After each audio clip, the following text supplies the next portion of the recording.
ዝና እንደዚህ እንደዛሬው ክፍል ሲፈራ አይታችሁት አታውቁም። መድብል ጀግንነቱን አሳይቶታል። በሌላ በኩል ብሩክ የት እንደጠፋ ቢያንስ ትንሽ ፍንጭ ተገኝቷል። በዚህ ደስ ያላችሁ ካላችሁ ቪዲዮውን ላይክ በማድረግ ብዛታችሁን አሳዩ። ሌላው መድብል አሁንም ቢሆን 100% እርግጠኛ ሆኗል ዝና ስለ ወንድሙ መጥፋት የሚያውቀው ነገር ስላለ። ብሩክ ከመጥፋቱ በፊት አንድ ደብዳቤ አስቀምጦ ነበር። ቅድስት ታዲያ እንዳጋጣሚ ይህንን ደብዳቤ ታገኘዋለች። ታዲያ ደብዳቤውን ስታነበው ወይንም ስታየው በጣም በመደናገጥ ብሩክ ይህንን መጥፋቱን አንድ ፍንጭ አስቀምጦላቸው እንደሆነ ስትረዳ አንድ ነገር ታደርጋለች። ወዲያውኑ መድብል ጋር እየደወለች ነበር። መድብል ተቻክሎ አንድ ነገር እንዳያረግ ዝና በቃ እዛ ሰፈር ውስጥ በጣም እያስጨነቀው ያለው መድብል እንደሆነም ጭምር በጣም ጨካኝ እንደሆነ ከጎኑ የሚያጣው ነገር እንደሌለ ሲያውቅ ዝና በጣም እየፈራ መጣ። ታዲያ በዚህ ሁኔታ ላይ ነበረ ዝና ለበላይ አካሉ ላለው ሰው ሲነግረው የነበረው ይገለኝ ነበረ ከሞት ዛሬ አመለጥኩኝ ብሎ ሲናገር ወዲያውኑ ምን ያህል ፍርሃት ውስጡ እንደገባ ይታወቃል። ታዲያ ሁለቱ አንድ ላይ ሲመካከሩ አንድ ነገር ያደርጋሉ። አሁን ላይ መድብልን መያዝ እንዳለባቸውና ወዲያው ድምፁን አጥፍተው ሌሎቹ ያንን በመፍራት ዝም እንዲሉ ማድረግ ነው። ታዲያ የመጨረሻው ነገር ሁለቱ ሲያወሩት እንደሰማችሁት ከሆነ ስለ ብሩክ አንድ ነገር አንስተው ነበረ። ብሩክ መጥፋቱን ወይንም የብሩክን ሁኔታ ማወቅ ካለበት እንዲያውቁ እናድርጋቸውና ከዛ አርፎ ይቀመጡ ነበር የተባለው። በዚህ መሃል ላይ አንድ ነገር እንረዳለን። ብሩክ የሚያውቀው አንድ ነገር አለ። ያም ደግሞ ከላይ ላለው ሰውዬ ካሌብ ሞሲሳ ስለሚባለው ጋር ሲያወራ ታዲያ ብሩክ ያለበትን ሁኔታ እንንገራቸውና አርፈው ይቀመጡ የሚለው ነገር አሳሳቢ ነው። ሞቶ ነው ወይንስ በህይወት እያለ ታግቶ ነው እንደዛ ሊያደርጉት የቻሉት? አሁን ላይ መድብል የሚታወቀው ነገር አለ። ብሩክ አልሞተም አገተውት ነው እንጂ እስካሁን ቢሞት ኖሮ የሱን ሁኔታ እናቅ ነበረ ብሎ ነው የሚያስበው። የሞገስን ሁኔታ እናውራ። ሞገስ አሁን ላይ አጣብቂኝ ነገር ውስጥ ገብቷል። አንዱን መብረጥ አለበት። መድብል እንደነገረው ከሆነ እኔ እናንተ አንድ ላይ ሆነን አሁን ላይ ዋናው አሳሳቢ ነገር ዝና ሳይሆን ከዝና በላይ ያሉትን ሰዎች መፋለም ይኖርብናል ይለዋል። ሞገስ መጀመሪያውኑ ዝናን በጣም ስለሚፈራው ከዝና በላይ ያለው ሰውዬ ደግሞ ምን ያህል አስፈሪ እንደሚሆንበት አስቡት። ታዲያ በዚህ ሁኔታ ላይ ከጎኔ መቆም አለብህ ብሎታል መድብል። ሞገስ በራሱ በኩል መጨቃጨቅ ይጀምራል፣ ወደየት መወሰን እንዳለበት። በዚህ በኩል ወደፊት ሚስቴ ናት ብላ የሚያስባትን ልጅ እየጨቀጨቀችው ያለው ከዚህ ነገር ውስጥ እጅህን አውጣ።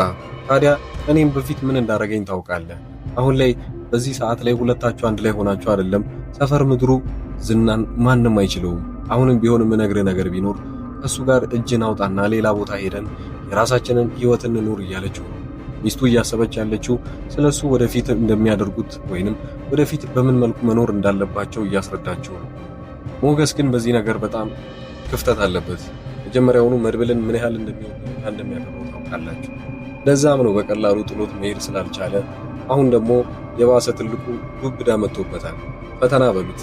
ታዲያ መድብል ያቀረበለት አንድ ውል፣ ይሄም ደግሞ አንድ ላይ ሆነው ዝናንም ትተው ከዝናን አስጨንቀውት ወይንም ስለ ካሌብ ሞሲሳ በደንብ ነገሩን አጣርተው ካሌብ ሞሲሳን መጋፈጥ ይፈልጋሉ። ይህንን ሲያደርግ ታዲያ ሞገስ አብሮት እንዲሆን ጥያቄ አቅርቦለታል። ሞገስ ቤቱ ከገባ በኋላ ለራሱ ሲማከር እንደሰማችሁት ነው። አሁን አንዳቸውን መምረጥ ይኖርብኛል ብሏል። ወይ ሚስቱን ወይ ደግሞ ብሩክን ማለት ነው። ከመድብል ጋር ሆኖ ብሩክን ማስመለስ ይኖርበታል። ሚስቱን መርጦ እሺ ብሎ በሷ ነገር ከተስማማ ደግሞ ከዛ ሰፈር ለቆ መውጣት እንዳለበት ግዴታው ነው ማለት ነው። ሚስቱ ያቀረበችለት ውል ይሄንን ነው። እሷ እያለች ያለችው ስለፈራችና አንዳች ነገር እነሱ ጋር እንዳይደርስባቸው ስላሰበች ነው። ይህንን ነገር ከነሱ መሸሽ እንዳለባት ይታወቃል። በሌላኛው ደግሞ ቅድስት ያንን ደብዳቤ ካገኘች በኋላ ልክ አይደለችም። በዛ ላይ ሜላት ይህንን ነገር ምንም ነገር ታድርጋል። ሌላኛው ያላወራነው ነገር ቢኖር በስተመጨረሻም ኤፍራታ ለምትወደውና ለምታፈቅረው ሰው አንዳች ነገር አድርጊ ተብላ ከዝና ትዕዛዝ እንደተሰጣት አይታችኋል። ታዲያ ትዕዛዙ እሱን መግደል ነበረ።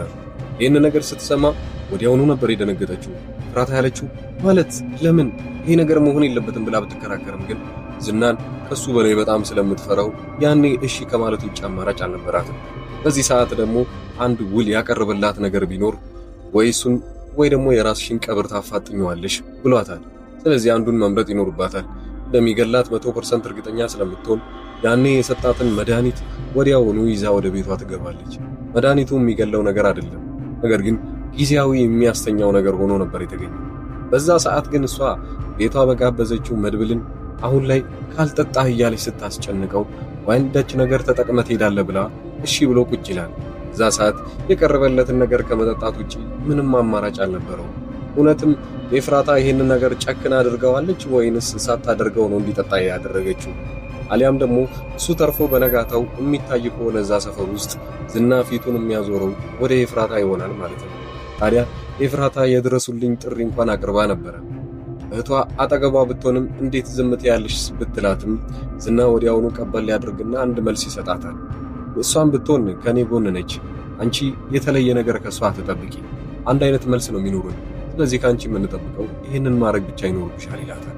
ይህንን ታዲያ ዝና ያሰበው ነገር ቢኖር እሱ በተኛበት ያው ለጊዜውም ቢሆን ያ መድኃኒት ሲያስተኛው አፍኖ ወስዶት ለአቶ ሞሲሳ ወይንም ደግሞ ካሌብ ሞሲሳ ለሚባለው ሰውዬ ሊሰጠው ነው። ካሌብ ሞሲሳ እንደተናገረው እሱን ሰውዬ በጊዜ ማፈን እንዳለባቸው አስፈሪ ሁኔታ ላይ እንዳሉ ጭምር ያውቃል። ታዲያ አሁን ላይ ከዚህ በፊትም ብሩክ ተመሳሳይ ነገር ነው ያደረገው። እነሱ ጋር በጣም አስቸጋሪ ሲሆንባቸው ነበረ ድምፁን አጥፍተው የዚህ ቦታ የት እንዳለ እንኳን ያልተናገሩት። እስካሁን ድረስ ምንም የተመለሰላቸው መልስ የለም። ምሳሌ ወይንም የብሩክ ልጅ አሁን ድረስ ብሩክ ያው ወደ ውጭ ሀገር ሄዷል ብላ ነበር የምታስበው። ሲቆይባት ጊዜ ነገሩን ማጣራቷ የማይቀር ነገር ነው። ምናልባት እንደተባለው ጠፋ ከተባለበት ቦታ መገኘት ይኖርበታል። መድብል የራሱ ወንድም ሳይገኝ መቼም አርፎ እንደማይቀመጥ ለራሱ ቃል ገብቷል፣ ማንም እንኳን ባያግዘው። በሌላ በኩል እነ ዳጣ ይህንን ነገር በጊዜ መቋጨት እንዳለባቸው ካለም ሁለቴ ተናግረዋል። ታዲያ ወይፍ ተፋልመው ይሄ ነገር መጨረስ እንዳለባቸውም ጭምር። ነገር ግን ዝና እንደ በፊቱ አይደለም። ከዚህ በኋላ መጎረር አይችልም። እዛ ሰፈር ውስጥ እንደፈለገ እንኳን ጭምር መሆን እንደማይችል አሳይቷል። ዝና እየፈራ ነው። አንድም ሁለቴ መኪና ውስጥ ቁጭ ብሎ ባለበት ሰዓት ላይ ብሩክ ወይንም የብሩክ ወንድም መድብል ካሁን ተከታተለኝ እያለ እየዞረ ሲያየውም ጭምር አይታችኋል። እዚህን ያክል ፈርቶ አያውቅም። ታዲያ ሽጉጥ በያዘበት ሰዓት ላይ መድብል እሱ ላይ ለመተኮስ አስቦ ነገር ግን ንዴቱን በመቆጣጠር ሽጉጡን ወደ ላይ ሲተኩስ ነበረ። በሰዓቱ ግን አንድ አፍታ ላይ አግኝቶት ቀረፍታ ልብሱን በስቶት ነበረ። ከዚህ በኋላ ነበረ ዝና መፍራት የጀመረው። ያኔ የተኮሰው እኔን ለመግደል ስለነበረ ለድንገት ሳተኝ፣ አሁን ላይ ድጋሚ ድሉን ካገኘ ይጠቀምበታል፣ ሳይቀደም ልቅደመው ብሎ ነገሩን ለማጣራት ወዲያውኑ ነበረ መድኃኒት አድርጎ ኤፍራታ እንድትሰጠው ያደረገው። በሌላ በኩል ደግሞ ያው ዝናና ከበላይ አካሉ ያለው ሰውዬ ካሌብ ሞሲሳ እንደተናገሩት ከሆነ ትንሽ ፍንጭ እንልቀቅባቸው ብሏል። ትንሽ ፍንጭ እንልቀቅ ማለት ያው ብሩክ በህይወት መኖሩን ለነሱ ትንሽ ማሳየት ይኖርብናል። ታዲያ ያንን ፍንጭ ሲያገኙ ወደኛ አነፍንፈው መምጣታቸው የማይቀር ነገር ነው። ያኔ ታዲያ የኛ እድል ይሆናል እሱን አፍኖ ለመያዝና እሱንም እንደ ወንድሙ በዛው ለማስቀረት። እናንተ በዚህ ጦርነት መሃል ውስጥ ምንድነው ደስ ያላችሁና ቅር ያላችሁ ነገር? የዝናን ብዙዎቻችሁ ያው መኩራራትና እንደዚህ ይህን ያህል አቅም ማሳየቱን በጣም ጠልታችሁታል፣ ኩራት ብቻ ሆኗል። ነገር ግን መድብል በራሱ በኩል ደግሞ የራሱን ብቃት እያሳየ ነው የሚገኘው። የእናንተን መልስ እንጠብቃለን። ታዲያ በቀጣዩ ክፍል ወዲያው እስክንገናኝ ይህንን ቻናል ሰብስክራይብ ማድረጋችሁን አትርሱ። መልካም ጊዜ